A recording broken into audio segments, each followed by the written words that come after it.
അപ്പൊ അങ്ങനെയാണ് വിഷ്ണുമായ എന്നുള്ള പേര് വന്നത്.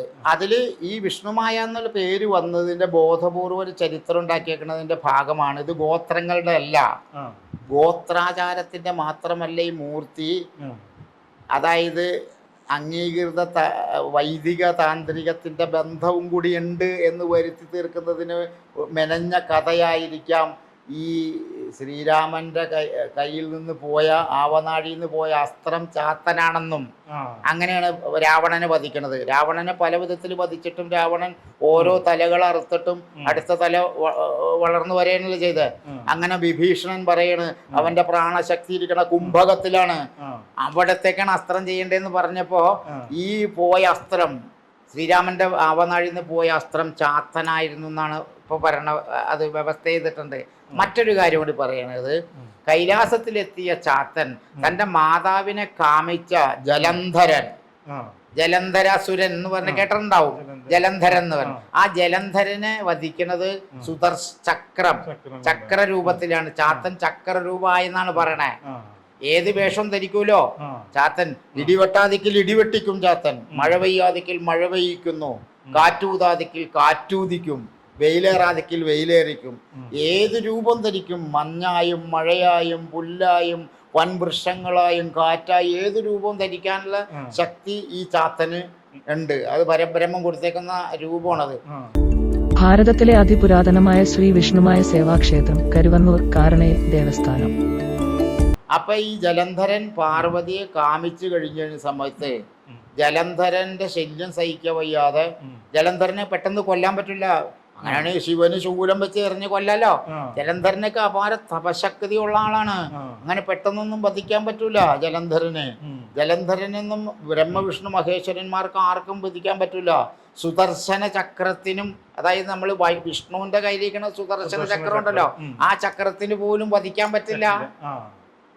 പക്ഷെ ചാത്തൻ ചക്രായി മാറിയാണ്, ചക്രായി മാറി ജലന്ധരനെ ഓടിക്കാണ്, തൻ്റെ അമ്മയെ കാമിക്കാനുള്ള ഇയാള്. അങ്ങനെ ജലന്ധരനെ പിന്നാലെ ഈ ചക്ര രൂപത്തിലാവാണ് ചാത്തൻ. അങ്ങനെ ഒരു കഥയാണ് ഇവിടെ ഉള്ളത്. അത് കഥ എന്ന് പറഞ്ഞാല് ഈ ചാത്തന്റെ ബന്ധം വൈദിക ബ്രാഹ്മണ്യവുമായി ബന്ധമുണ്ടെന്ന് വരുത്തി തീർക്കണം. അതിനെഴുതിയ ഒരു കൃത്രിമ കഥയും കൂടി ആയിട്ടാണ് നാം മനസ്സിലാക്കേണ്ടത്. അങ്ങനെ പക്ഷെ ചാത്തൻ ഏത് രൂപം ധരിക്കാം, അത് അപ്പൊ നമ്മൾ തള്ളിക്കളയരുത്. അപ്പൊ അങ്ങനെ ചക്ര രൂപത്തിലായ ഈ ചാത്തൻ അവിടുന്ന് മറഞ്ഞു, കൈലാസത്തിൽ ചെന്നേക്കാണല്ലോ. ചക്ര രൂപത്തിലായ ചാത്തൻ പിന്നാലെ പായാണ് ജലന്ധരന്റെ പിന്നാലെ പാഞ്ഞു കഴിയുമ്പോ ജലന്ധരൻ ഭയന്ന് ഓടിയാണ്. ജലന്ധരന് മനസ്സിലായി ഇത് എന്റെ നാശം ആരംഭിക്കാറായി, സുദർശന ചക്രമല്ല ഈ വന്നതെന്ന് മനസ്സിലായി. ഈ ചക്രത്തിന്റെ പല്ലുകളൊക്കെ പുറത്തേക്ക് ചാടി. സുദർശന ചക്രത്തിന് അങ്ങനെയില്ല, അതാ ചാത്തനായൊക്കെ മാറിയേക്കാണ് ചക്രം.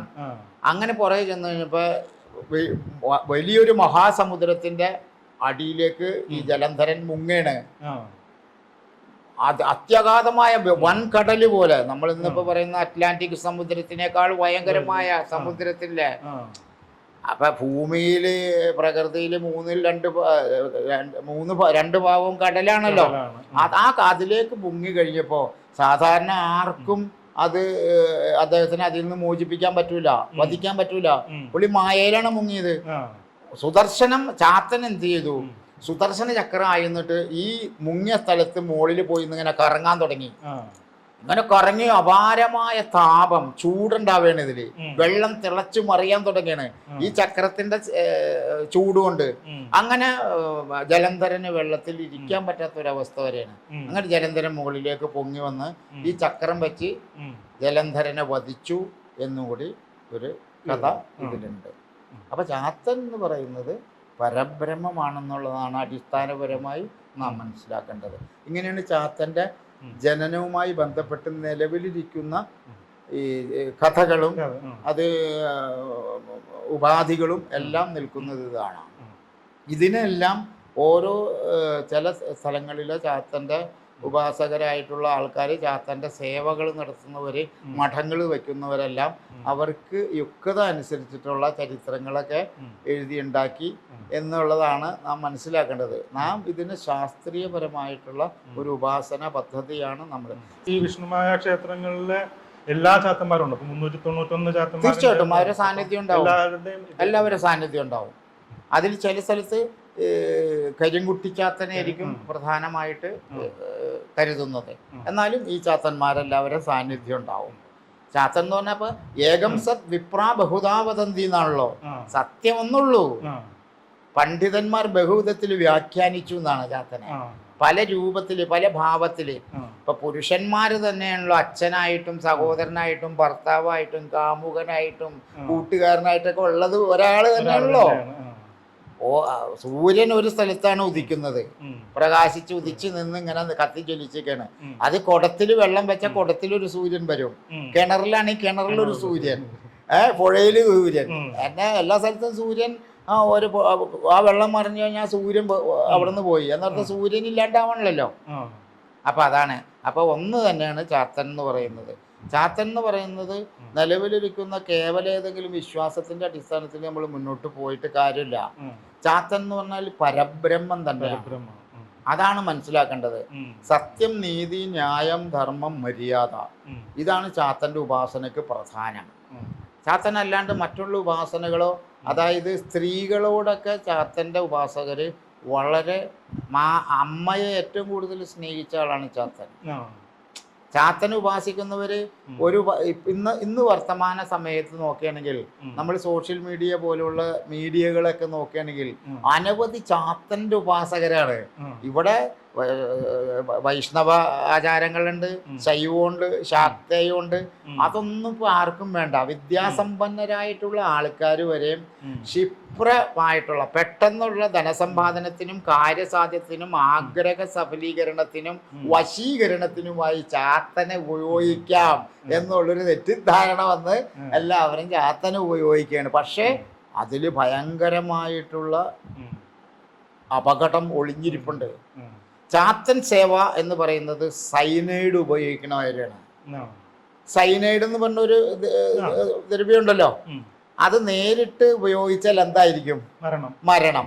അത് കൃത്യമായി അത് പ്രോസസ് ചെയ്ത് ചെയ്യണമെങ്കിൽ അനവധി നമ്മുടെ സമൂഹത്തിൻ്റെയും പ്രകൃതിയുടെയും കാര്യങ്ങൾക്ക് വളരെ പോസിറ്റീവായിട്ട് നമുക്ക് അതിനെ ഉപയുക്തമാക്കാം അല്ലേ? അതേപോലെയാണ് ചാത്തൻ. ഇന്ന് നമ്മൾ ബഹുഭൂരിപക്ഷം ആൾക്കാർ കാണുന്നത് ചാത്തൻ ഉപാസകരായിട്ടുള്ള ചാത്തന്റെ ക്ഷേത്രം ഉണ്ടാക്കുന്നു. അവിടെ കുറച്ച് സാമ്പത്തികപരമായിട്ടും അവരുടെ ജീവിതക്രമങ്ങളിലെല്ലാം വളരെ പ്രൗഢമായിട്ടുള്ള ജീവിതം കാണുമ്പോൾ നമുക്കും നമ്മുടെ ജീവിതത്തിൽ ചില ദുരിതങ്ങളും കഷ്ടപ്പാടുകളൊക്കെ ഉണ്ട്. അതിൽ നിന്ന് മാറ്റം വരാൻ വേണ്ടി നമുക്ക് ചാത്തനെ ഉപാസിക്കാം. അല്ലെങ്കിൽ നമ്മുടെ ബിസിനസ് സംബന്ധമായി കലാപരമായ സംബന്ധമായി ഇതൊക്കെ ചെയ്യാം എന്നൊരു ധാരണയിൽ ചെല്ലുന്നു. അവിടെ ചെന്ന് ഭഗവാൻ പരബ്രഹ്മമാണെന്ന് അറിയാതെ ചെന്ന് പ്രാർത്ഥിച്ചാൽ ചാത്തന്മാര് ദോഷം ചെയ്യില്ല. ആ ചാത്തന്മാരുടെ ഇടപെടലുകൾ കൊണ്ട് ദോഷം നമ്മൾക്ക് സ്വയം ദോഷം നമ്മളാക്കി വെക്കും. ചാത്തൻ പരബ്രഹ്മല്ലേ, ദോഷമില്ലല്ലോ.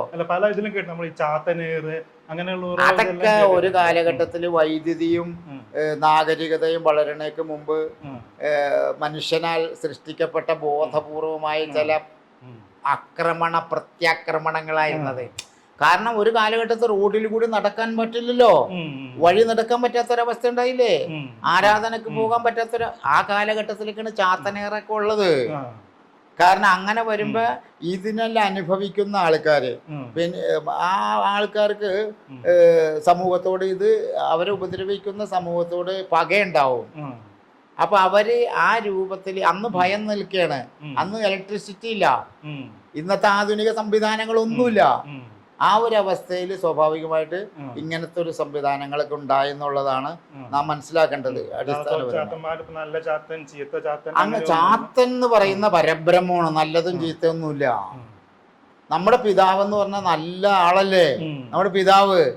ആ പിതാവിന് വേദന ഉണ്ടാക്കുന്ന തരത്തിലേക്ക് മകന്റെ ഇടപെടലുകൾ ഉണ്ടായ പിതാവ് മകനെ കൊല്ലേണ്ട വരും. ശരിയാണോ? എന്ന് പറഞ്ഞാൽ പിതാവ് എന്ന് പറഞ്ഞ സങ്കല്പം മോശമാണെന്ന് പറയാൻ പറ്റുമോ? ചാത്തൻ എന്ന് പറയുന്നത് പരബ്രഹ്മമാണ്, അത് മനസ്സിലാക്കുക. ശിവശക്തി സംയോഗമാണ്. സമസ്ത ബ്രഹ്മാണ്ടങ്ങളിലെയും മൂർത്തി ചൈതന്യങ്ങളെ മുഴുവൻ തന്നിലേക്ക് ആവാഹിച്ച് ചൈതന്യപ്പെടുത്താൻ ശക്തിയുള്ള ഒരു മൂർത്തി സങ്കല്പമാണ്, മൂർത്തി ചൈതന്യമാണ് ചാത്തൻ. അത് ഓരോരുത്തരുടെയും പ്രാണനിൽ ഇരിക്കുന്നുണ്ട് ചാത്തൻ, അന്തരാത്മാവിലെ. അത് സാക്ഷി ചൈതന്യമാണ്. അത് നമ്മുടെ ജാഗ്രതാവസ്ഥയിലും സ്വപ്നാവസ്ഥയിലും സുഷുപ്തി അവസ്ഥയിലും നമ്മളെ നിലനിർത്തിക്കൊണ്ട് നമ്മളെ മുന്നോട്ട് നയിക്കുന്ന സാക്ഷി ചൈതന്യം ഏതാണോ അതിൻ്റെ പേരാണ് ചാത്തൻ. അങ്ങനെ കരുതണം. അയാൾ കേവലം പോത്തിന്റെ പുറത്ത്, പോത്ത് എന്താണ് ഇപ്പൊ നമ്മൾ കണ്ടു ഇരിക്കുന്നത് എന്താണ്? ഒന്നില്ലെങ്കിൽ പോത്തിന്റെ പുറത്ത് ഇരിക്കുന്ന ചാത്തൻ, അല്ലെങ്കിൽ കാളയുടെ പുറത്തിരിക്കുന്ന ചാത്തൻ.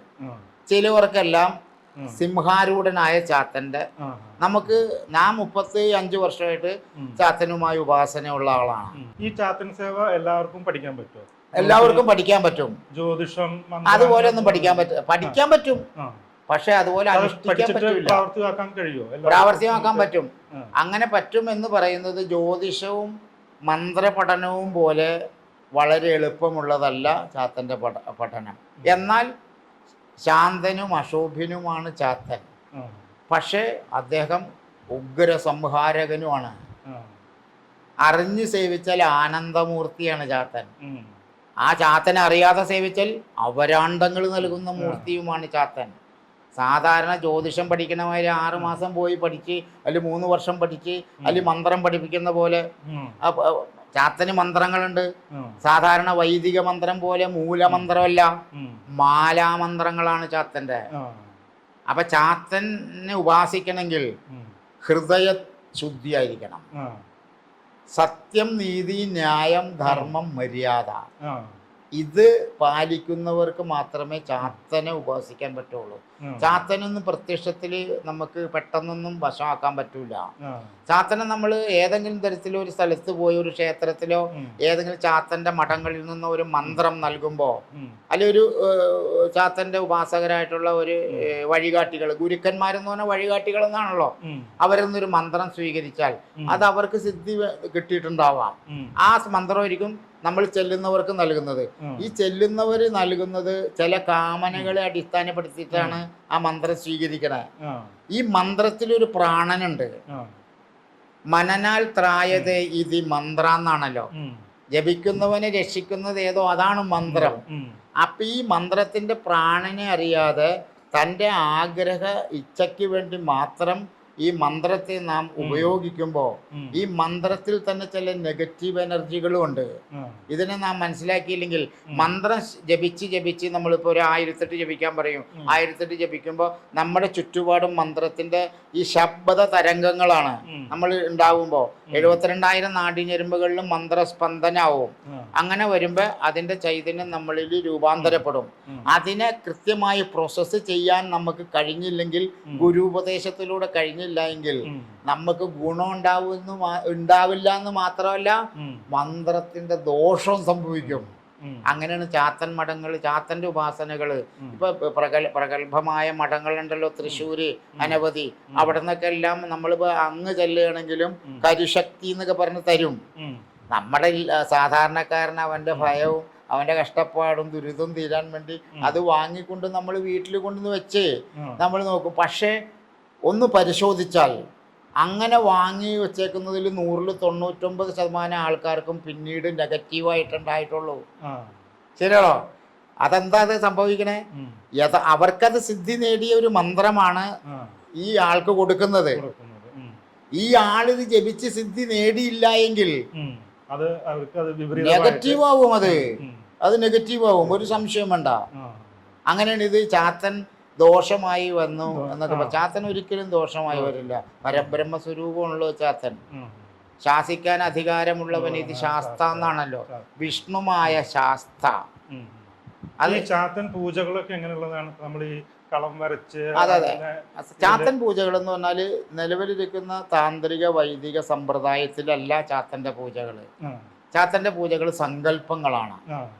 നമ്മൾ പഴയ ബലി അങ്ങനെ എന്തെങ്കിലും ഉണ്ടോ? ബലിയുണ്ട്. കോഴീനെ ചാത്തന് കോഴീനെ ഇറക്കുന്നതൊക്കെ പണ്ട് കാലത്ത് കാടിലും വനാന്തരങ്ങളിലൊക്കെ ചെയ്താണ്. ആധുനിക ബോധ്യം വന്നവര് ചാത്തന് സമർപ്പിക്കേണ്ട യഥാർത്ഥ ബലി അവന്റെ വാസനകളാണ്. കാമം, ക്രോധം, മോഹം, മാത്സര്യം, മതം, ഇതൊക്കെ ഒരു വാസനകളുണ്ടല്ലോ. ഇതാണ് അതൊന്നും ആർക്കും കൊടുക്കാൻ തയ്യാറല്ല. ഈ വാസനകൾ ബലി കൊടുക്കാൻ തയ്യാറല്ല. അതിന് പകരമായിട്ട് ആയിരക്കണക്കിന് വർഷങ്ങളായിട്ട് കാടിന്റെ അകത്തളങ്ങളിൽ കാട്ടുവാസികൾ ചെയ്ത ബലി തന്നെ നമ്മൾ ഇവിടെ കൊടുക്കുന്നു. അതിന്റെ പേരിലാണ് ബലി നിരോധിച്ചത്. ബലി, കള്ള്, മദ്യം അങ്ങനെ തീർച്ചയായിട്ടും ചാത്തന്മാർക്ക് ഇഷ്ടമാണെന്ന് ഒരു സങ്കല്പം. കാരണം ഈ ചാത്തൻ അത് പൂർവ്വകാലത്തുണ്ടായ ഒരു സങ്കല്പമാണ്. മദ്യം വെച്ച് പൂർവാചാര പ്രകാരം ചെയ്യുന്നു. ആധുനിക ലോകത്തേക്ക് വരുമ്പോ അത് കാടിന്റെ അകത്ത് ചെയ്യേണ്ട, വനാന്തരങ്ങളിൽ ചെയ്യേണ്ട കർമ്മ വ്യവസ്ഥകളാണ്. അത് നാട്ടിലേക്ക് വന്ന ആധുനിക ബോധ്യം വന്നു കഴിയുമ്പോൾ ആ മദ്യം എന്താണെന്ന് നമ്മൾ മനസ്സിലാക്കണം. ആ മദ്യം എന്ന് പറഞ്ഞാല് അതായത് ചാത്തൻ പരബ്രഹ്മണെന്ന് അറിയാത്തവന് കള്ളു വെക്കേണ്ട വരും. പരബ്രഹ്മണെന്ന് അറിഞ്ഞാൽ അവന്റെ ജീവാത്മാവ് പ്രാണവിദ്യയിലൂടെ, പ്രാണശക്തിയിലൂടെ പരബ്രഹ്മത്തിലേക്ക് ലയിക്കുന്ന ഒരു ഉപാധിയാണ് ചാത്തനെന്ന് മനസ്സിലാക്കിയിട്ടുണ്ടെങ്കിൽ ഈ ബാഹ്യമായ കള്ള് വേണ്ട. അവിടെ ബാഹ്യമായ കള്ള് വെച്ചിട്ട് ചാത്തനെ ഏതോ ഒരു അടിമയെ പോലെ, തൻ്റെ കൂലിക്കാരനെ പോലെ കള്ള് വെച്ച്, മദ്യം വെച്ച്, മാംസം വെച്ച്, മധുരാശികളെ വെച്ചിട്ട് ചാത്തനെ വശീകരിക്കാമെന്ന് കരുതുന്ന ഒരു അബദ്ധധാരണയിലുള്ള ഉപാസനാ വൃന്ദം ഇവിടെ നിന്ന് ആധുനിക വിദ്യാഭ്യാസം നേടിയവരും അനുഷ്ഠിച്ചു വരുന്നുണ്ട്. അതെത്രത്തോളം അപകടകരമാണെന്ന് പിന്നീട് അത് മനസ്സിലാവുള്ളൂ. മദ്യം വെച്ചിട്ട്, മദ്യം എന്ന് വെച്ചാൽ ശരിക്കും പറഞ്ഞാൽ മനുഷ്യനുണ്ടാക്കുന്ന ലഹരി, കുടിച്ച് ലഹരിക്ക് അവൻ്റെ മത്ത് പിടിക്കുന്ന ഒരു അവസ്ഥയല്ല മദ്യം എന്ന് പറയുന്നത്. ജീവാത്മാവും പരമാത്മാവും തമ്മിലുള്ള മേളനവും മദ്യവും മൈഥൂനും ഒക്കെ അതിലൂടെ നമ്മുടെ സഹസ്രാര പത്മത്തിൽ നിന്ന് അമൃത് വരുമല്ലോ, അതാണ് യഥാർത്ഥ മദ്യം. അപ്പൊ ചാത്തന് സ്വാഭാവികമായിട്ട് മദ്യം വെച്ച, ഇപ്പൊ ഞാനിപ്പോ സാധാരണ ഇത് ശാസ്ത്ര അടിസ്ഥാനത്തിലാണ് ഞാൻ പറയണേ. സാധാരണ ഒരു ചാത്തന്റെ ഉപാസകരുടെ അടുത്ത് പറയണ മദ്യം വയ്ക്കണം, കള്ള് വയ്ക്കണം, പറപൊടി വയ്ക്കണം, ഇത് വെച്ചൊക്കെ ചെയ്താൽ നിങ്ങളൊക്കെ. പക്ഷെ ആ ഒരു മെസ്സേജ് എന്നിൽ നിന്ന് വന്നാൽ നാളുകളിൽ കാലം നമ്മളുടെ അടുത്ത് വിരല് ചൂണ്ടും. നിങ്ങൾ തെറ്റിദ്ധരിക്കപ്പെട്ട ഒരവസ്ഥ പറഞ്ഞുല്ലോ, അങ്ങനെ വരരുത്, അങ്ങനെ ചെയ്യാം. അപ്പൊ പെട്ടെന്നുള്ളൊരു ആഗ്രഹം നടക്കും, പെട്ടെന്ന് നടക്കും ചെന്നെങ്കിൽ. പക്ഷെ അതിലേറെ ഇരട്ടി ഇത് നശിച്ചും പോവും. സ്വന്തം പിതാവിനെ പോലും പുള്ളി കബളിപ്പിച്ച ആളാണ് ചാത്തൻ. വിഷ്ണുവിന്റെ രൂപം ധരിച്ചു എന്നല്ലേ ചെന്നത്. അപ്പൊ ആ ചാത്തനെ ഉപാസിക്കുന്നത് പഴയ കാലങ്ങളിൽ കള്ള്, കോഴി അറുത്തൊക്കെ. കോഴി അറുക്കണമെന്നും ചാത്തന് കോഴിയൊന്നുമല്ല, ദേവിക്ക്, അതായത് ആദി പരാശക്തിയായിട്ടുള്ള മഹാകാളിയെ സങ്കല്പിച്ചിട്ടാണ് ചാത്തന്റെ പീഠത്തിൽ കോഴി അറക്കണത്. അത് ചാത്തൻ അതൊക്കെ ഇന്ന് അജ്ഞത കൊണ്ട് ആൾക്കാർ അത് ബഹുഭൂരിപക്ഷം ആൾക്കാർ ചെയ്യുന്നു. അത് ഗുണത്തെക്കാളേറെ പിന്നീട് ദോഷം ഉണ്ടാവും എന്നാണ് നമുക്ക് മനസ്സിലാക്കാൻ പറ്റുന്നത്. സനാതന ധർമ്മത്തില് ഒരു പീഠ എറുമ്പിനും വരുത്തരുതെന്നാണ്. പിന്നെ അങ്ങനെ എന്തായി പറയണത് അല്ലേ? ശരിയല്ലേ?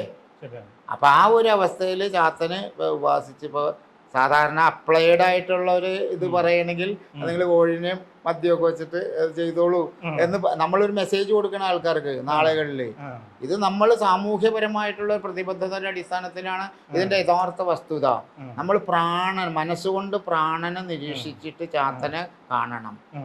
ചാത്തൻ നമ്മുടെ ഉള്ളിലാണ്, ഓരോരുത്തരുടെ ഉള്ളിലിരിപ്പുണ്ട്. ചാത്തൻ പല രൂപത്തിലാണ് ഇരിക്കുന്നത്. അപ്പൊ ആ രൂപത്തെ നമ്മൾ നമ്മുടെ കൊണ്ട് നമുക്ക് ഒരു താൽക്കാലിക ശമനം മാത്രമാണോ? താൽക്കാലിക ശമനം ഉണ്ടാവുള്ളൂ.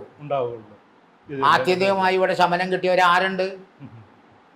ആത്യന്തികമായി ശമനം കിട്ടിയവര് കാനാടി മഠം, ആവണങ്ങോട്ട് കളരി, ദേവസ്ഥാനം പോലെയുള്ള 3 സ്ഥലങ്ങളുണ്ട്. അല്ലാത്ത സ്ഥലങ്ങളിലുള്ള ചാത്തമ്പടങ്ങളിലുള്ളവർക്കൊന്നും വലിയ സാരമൊന്നുമില്ല. ഞങ്ങൾ പരിശോധിച്ചാൽ മനസ്സിലാവൂലേ? അപ്പൊ ഇതിപ്പോ ഈ മന്ത്രവാദം അല്ലെങ്കിൽ ബ്ലാക്ക് മാജിക് അങ്ങനെയൊക്കെയുള്ള ഇതുപോലത്തെ എന്തെങ്കിലും അതൊന്നുമില്ല. പക്ഷെ അത് അങ്ങനെയൊക്കെ ആണെന്ന് വരുത്തി തീർത്ത് ഭക്തജനങ്ങളെ ചൂഷണം ചെയ്യുന്ന ഒരവസ്ഥയിലേക്ക് ചാത്തനെ മാറ്റിയിട്ടുണ്ട്. കാരണം നിങ്ങളെ തകർക്കാൻ വേണ്ടി ചാത്തനെ ഉപയോഗിക്കാം. ഞാൻ ഉപയോഗിച്ചു വരും നിങ്ങളുടെ നാശത്തിന് വേണ്ടി, നിങ്ങളുടെ ബിസിനസ് നാശത്തിന് വേണ്ടി, നിങ്ങളുടെ തൊഴിൽപരമായ നാശത്തിന് വേണ്ടിയിട്ടിട്ട് നമ്മൾ ഉപയോഗിക്കാം, അത് ഉപയോഗിക്കും എന്നൊക്കെ പറഞ്ഞ് ചാത്തനെ ഏതോ ഒരു ബ്ലാക്ക് മാജിക്കിൻ്റെ ഒരു ഉപാധിയാക്കി മാറ്റി ആ പരബ്രഹ്മ ചൈതന്യത്തെ സമൂഹത്തിൻ്റെ മനസ്സിലേക്ക് നികൃഷ്ട മൂർത്തിയായിട്ട് മാറ്റുന്നതിൽ പങ്കുവഹിച്ചിട്ടുള്ളത് ഇവിടുത്തെ വൈദിക താന്ത്രികവും കൂടിയാണ്. ചാത്തനെ ഉപാസിക്കുന്നവര് വൈദിക താന്ത്രികക്കാര് മന്ത്രവാദികൾ എന്നാ പറയണത് അല്ലേ? അവരെന്നിട്ട് പ്രതിഷ്ഠിക്കുന്നു ചാത്തനെ. അവരെവിടെ ഏത് ചാത്തനെയാണ് പ്രതിഷ്ഠിക്കുന്നത്? ബ്രാഹ്മണ്യം പ്രതിഷ്ഠിക്കുന്ന ചാത്തൻ ആരാണ്? അകവൂർ ചാത്തനാവാനേ പറ്റുള്ളൂ. വിഷ്ണുവായ ചാത്തനെ പറ്റുമോ? വിഷ്ണുവായ ചാത്തനെ ഷഠാധാരം പ്രതിഷ്ഠിച്ചിട്ടല്ല, അഷ്ടബന്ധോട്ട് മുറുക്കിയിട്ടല്ല ചാത്തനെ പ്രതിഷ്ഠിക്കുന്നത്. അതാദ്യം നാം മനസ്സിലാക്കണം. ചാത്തന്റെ വിഗ്രഹത്തെ നാം പ്രതിഷ്ഠിക്കുമ്പോൾ അത് ചലിപ്പിക്കുന്ന വിഗ്രഹമാണ്. എടുത്തു മാറ്റാനും അങ്ങോട്ട് എടുത്തു മാറ്റാനും. അതുകൊണ്ടല്ലേ ഇപ്പൊ ചാത്തൻ മഠങ്ങളിലുള്ള വെള്ളാട്ട് കർമ്മങ്ങൾ എന്ന് പറയുമ്പോൾ ചാത്തന്റെ പ്രധാനപ്പെട്ട ചില ഉത്സവാദി കാര്യങ്ങളിൽ നടക്കുന്ന നിവേദ്യ കാര്യങ്ങളും അതുപോലെയുള്ള ആർഭാടങ്ങളുമാണ് നടക്കണേ. അതിൽ ചാത്തന്റെ വിഗ്രഹത്തെ എടുത്തിട്ട് ഇതൊക്കെ ചെയ്തിട്ട് വേറെ സ്ഥലത്ത് കൊണ്ടുവച്ചിട്ടല്ലേ ചെയ്യണേ. സാധാരണ ക്ഷേത്രങ്ങളിൽ അങ്ങനെയല്ലല്ലോ, അഷ്ടബന്ധമിട്ട് മുറുക്കല്ലേ പ്രതിഷ്ഠ. അപ്പൊ അങ്ങനത്തെ ഒരു വ്യവസ്ഥയല്ല ചാത്തന്റെ. ചാത്തൻ അപ്പൊ അതൊരു ഒന്ന് മനസ്സിലാക്കുക, ചാത്തൻ ചലിക്കുന്ന ആളാണെന്നാണ് ആ വാക്കിന്റെ അർത്ഥം കൂടിയാണ്. ചലിക്കുന്ന മൂർത്തിയാണ് ചാത്തൻ. നിങ്ങൾ ഇവിടെ നിന്ന് വിളിച്ചാൽ നിങ്ങളുടെ മനസ്സ്, അത് നിങ്ങളുടെ ഹൃദയം ശുദ്ധമാണെങ്കിൽ ചാത്തൻ സാന്നിധ്യമാവും. ചാത്തൻ പറഞ്ഞത് നിങ്ങൾക്ക് നിങ്ങളുടെ ജീവിതത്തിൽ പലപ്പോഴും വന്നിട്ടുണ്ട്. ചാത്തൻ എല്ലാവരുടെയും ജീവിതത്തിൽ വന്നിട്ടുണ്ട്. പക്ഷെ ചാത്തനെ നമ്മൾ കാണുന്നത് പോത്തിന്റെ പുറത്തും കാളപ്പുറത്തുമാണ് അന്വേഷിച്ചിരിക്കണേ. ചാത്തൻ പല രൂപത്തിൽ നമ്മുടെ ജീവിതത്തിൽ വന്നിട്ടുണ്ട്. അങ്ങനെ മനസ്സിലാക്കണം. പിന്നെ പോത്തിന്റെ പുറത്ത് ഇപ്പൊ ബഹുഭൂരിപക്ഷം പോത്തിന്റെ പുറത്താണല്ലോ. എന്താണ് അങ്ങനെ പോത്തിന്റെ പുറത്ത് ഇങ്ങനെ ഇരിക്കണേ? കാലൻ പോത്തിന്റെ പുറത്താണ്. അപ്പൊ കാലൻ എന്ന് പറയുന്നത് പോത്തിന്റെ പുറത്തിരിക്കുമ്പോ അത് സംഹാരകനും കൂടിയാണ് ചാത്തൻ എന്ന് മനസ്സിലാക്കേണ്ടത്. കാലന്റെ പോലെയല്ല ചാത്തൻ പോത്തിന്റെ പുറത്തിരിക്കണേ. പോത്തെന്ന് പറഞ്ഞ കാലമാണ്. ഈ കാലത്തെ നിരാകരിച്ചവനാണ് ചാത്തൻ. അതാണ് ശിവൻ. കാലകാലനാണല്ലോ മഹാദേവൻ. ഇത് ഉഗ്ര സാധകന്റെ ജീവിതവുമായി ബന്ധപ്പെടുത്തണം പോത്തിനെ. അയാൾ വേറെ സങ്കല്പം മാത്രമല്ല. കഥയിൽ ഇത് കാലന്റെ രൂപത്തിലാണെങ്കിലും സാധകന്റെ ജീവിതത്തിൽ പോത്ത് എന്താണ്? വിഷ്ണുമായ ചാത്തനെ ആദ്യം ഉപാസിക്കുന്നവർ ചിലപ്പോൾ ഒരുപക്ഷെ വിദ്യാഭ്യാസം ഉള്ളവരായിരിക്കാം, അല്ലാത്തവരായിരിക്കാം. പക്ഷെ ഉപാസനയുടെ അടിസ്ഥാനത്തിൽ ആദ്യം ചെയ്യുമ്പോൾ അവന് ഉപാസനയുടെ യാതൊന്നും അറിയില്ല, അല്ലേ? അജ്ഞനാണ്. ഈ അജ്ഞതയെ കാണിക്കുന്നതാണ് പോത്ത്. അജ്ഞതയെ കാണിക്കുന്നതാണ് ഉപാസനയുടെ ആദ്യഘട്ട അജ്ഞതയാണ്, അല്ലേ? ആ അജ്ഞതയെ കാണിക്കുന്നതാണ് പോത്ത്. അത് ഉപാസന അതിലൂടെ ചാത്തനെ ഉപാസിച്ച് പരബ്രഹ്മമാണെന്ന് ഉപാസിച്ച് മുന്നോട്ട് നീങ്ങുമ്പോൾ അവൻ്റെ ആന്തരികമായി ഉൾവെളിച്ചം ഉണ്ടാകുമ്പോഴാണ് അവൻ രണ്ടാമത് വരുന്നത് എന്തെന്ന കാളയാണ്. കാള ജ്ഞാനത്തിന്റെ സ്വരൂപമാണ്, അല്ലേ? ഇടവത് ചാത്തൻ കാളപ്പുറത്ത്, അതിന് കരിങ്കുട്ടി ചാത്തൻ എന്ന് പേരും വന്നു. അതൊക്കെ ഓരോരുത്തരും ഇവിടെ കൊടുത്തിട്ടുള്ള പേരുകളാണ്. കാരണം സാധാരണക്കാരായിട്ടുള്ള വിദ്യാഭ്യാസമുള്ളവരും സാധാരണക്കാരെയും ഇതുപോലുള്ള അയഥാർത്ഥങ്ങളായിട്ടുള്ള ചരിത്രങ്ങൾ രൂപപ്പെടുത്തി അവരുടെ വ്യക്തിപരമായിട്ടുള്ള കാര്യസാധ്യത്തിന് വേണ്ടി ഈ ചരിത്രങ്ങളെല്ലാം വളച്ചൊടിച്ചതാവാനേ തരവുള്ളൂ. ഒരു സംശയം വേണ്ട അതില്. കാരണം ലാസ്റ്റ് സാധകന്റെ രണ്ടാം ഘട്ടത്തിലേക്കാണ് കാള വരുന്നത്. ഉഗ്ര സാധകൻ, അതായത് ചാത്തനും സാധകനും ഒന്നായി തീരുമ്പോ അവൻ ദർശനം കിട്ടുന്നത് സിംഹാരൂഢനായിട്ടാണ്. സിംഹാരൂഢനായ ചാത്തനെ കണ്ടിട്ടുണ്ടോ? ഇല്ലല്ലോ, ആരും കണ്ടിട്ടില്ല. അപൂർവമായിട്ടുള്ള ഉപാസകരും സാധകന്മാർക്ക് മാത്രം രഹസ്യമായി ലഭിക്കുന്ന ഒരു രൂപമാണ് സിംഹാരൂഢൻ. സിംഹാരൂഢനായിട്ട് ഇപ്പൊ ചാത്തൻ, ഇപ്പൊ ശബരിമല ശാസ്താവ്, അദ്ദേഹം ഇതിലാണ് ഈ വാജിവാഹനൻ എന്ന് പറഞ്ഞാൽ കുതിരപ്പുറത്താണ് അതിരിക്കുന്നത് ചാത്തൻ. അതിന് വേറെ രൂപമൊക്കെ നൽകിയതാണത്. ചാത്തന്റെ സങ്കേതമായിരുന്നു ശബരിമല. പൂർവകാലത്ത് ക്ഷേത്രപ്രവേശന വിളംബരം ചെയ്തപ്പോ ഈ കേരളത്തിലെ രാജവംശങ്ങളും, അതായത് തിരുവിതാംകൂർ രാജവംശവും ശ്രീചിത്ര തിരുനാൾ മഹാരാജാവും അവരുടെ വ്യവസ്ഥകളെല്ലാം ക്ഷേത്രം ഏറ്റെടുത്തതിൻ്റെ അടിസ്ഥാനത്തിൽ ക്ഷേത്രപ്രവേശന വിളംബരം ചെയ്തപ്പോൾ ഗോത്രാചാരങ്ങളിലൂടെ കടന്നു വന്ന ആ ആരാധനാ സമ്പ്രദായത്തെ വൈദിക താന്ത്രിക ആയിട്ട് ബന്ധപ്പെടുത്തി. എന്തുകൊണ്ട് നമ്മൾ ശബരിമല ക്ഷേത്രവുമായി ബന്ധപ്പെട്ട് സംസാരിക്കണതല്ല, ചാത്തനാണെന്നുള്ള അർത്ഥത്തിലാണ്. അന്ന് അവിടെ താന്ത്രിക വേലകൾ ചെയ്യാൻ മലയാള ബ്രാഹ്മണന്മാരെ ക്ഷണിച്ചു രാജാക്കന്മാരെ, അവര് വന്നില്ല. അവർക്ക് താല്പര്യമില്ല. ഗോത്രാചാരങ്ങളുടെ ക്ഷേത്രമല്ലേ, അതിന്റെ പേരിലാണ് ആന്ധ്രയിൽ നിന്ന് കണ്ഠരര്, അതായത് താഴമൺ തന്ത്ര കുടുംബത്തെ ഇവിടെ വരുത്തിയത് അല്ലേ? ശരിയാണോ? ഇന്ന് മലയാള ബ്രാഹ്മണന്മാര് മേൽശാന്തിയായിട്ട് മാത്രമേ പോകുന്നുള്ളൂ, തന്ത്രത്താൻ അവർ കൊടുക്കുന്നില്ലല്ലോ.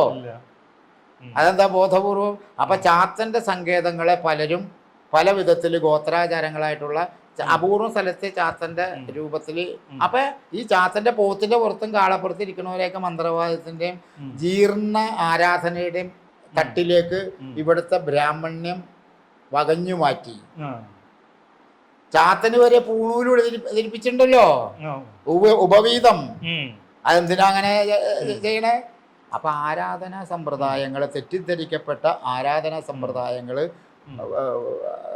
ഭക്തന്മാരുടെയും ഉപാസകരുടെയും മനസ്സിനെ മലീമസമാക്കി കാര്യസാധ്യം ഉണ്ടാകുന്നു, ആകർഷണം ഉണ്ടാകുന്നു, വശീകരണം ഉണ്ടാകുന്നു, തെറ്റിദ്ധരിപ്പിച്ച് അവൻ്റെ ജീവിതത്തെ മാറ്റിമറിക്കുന്നു.